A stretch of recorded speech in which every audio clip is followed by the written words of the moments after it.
Allah Subhanahu wa taala di dalam surat Al-Fatir di ayat 32 sampai 35, Allah Subhanahu wa taala membagi umat Nabi Muhammad menjadi 3 golongan.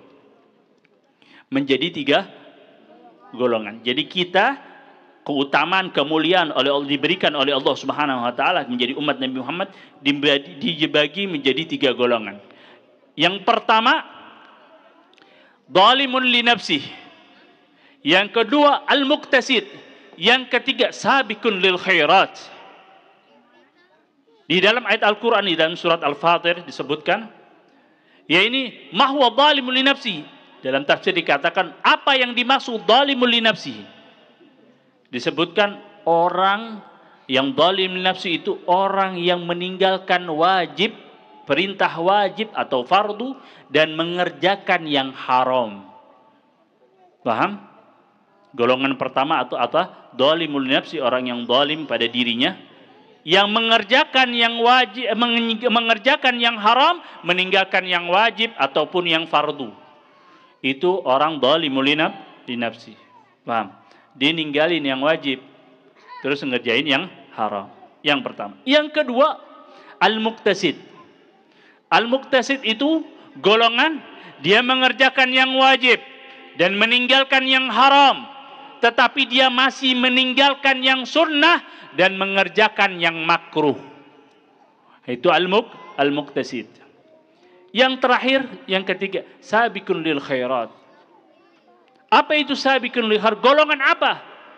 Dia mengerjakan yang sunnah seperti yang wajib. Yang sunnah dia tidak pernah tinggalkan, apalagi yang wajib. Dan dia meninggalkan yang makruh, tidak pernah mengerjakan yang makruh, apalagi yang haram.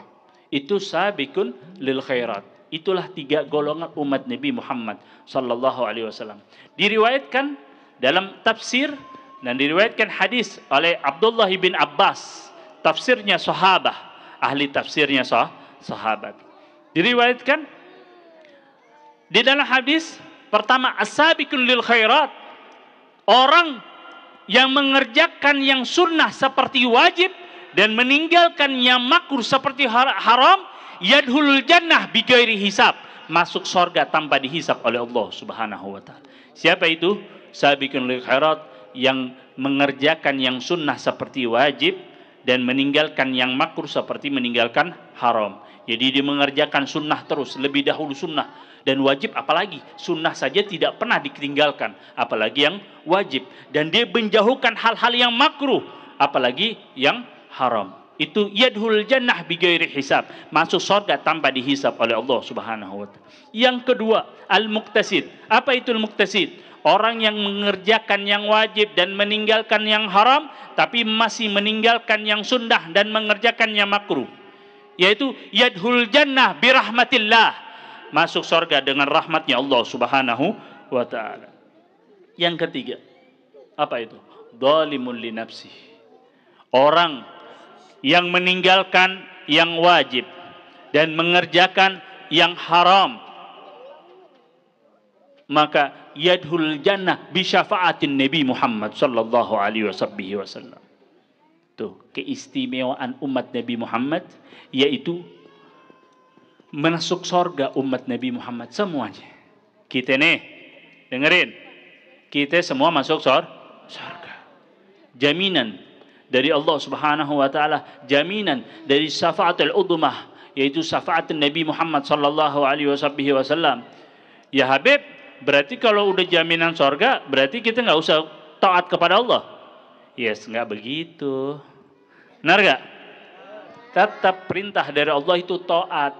Kalau kita, paham nggak? Kalau kita masih ngerjain maksiat, ya tetap disiksa. Nggak mungkin masuk surga orang yang kotor. Nggak mungkin. Orang yang masuk surga itu yang suci, yang bersih. Nggak mungkin kotor masuk surga. Pakaian kotor masuk lemari bersih apa enggak? Kagak. Nggak pantas, nah kan? Harus dicuci juga. Nah, begitu juga kita. Kalau kita masih kotor, dicuci dulu. Tapi insya Allah kita tidak dimasukkan nerakanya Allah. Insya Allah sebelum kita meninggal diampuni dosa-dosa kita.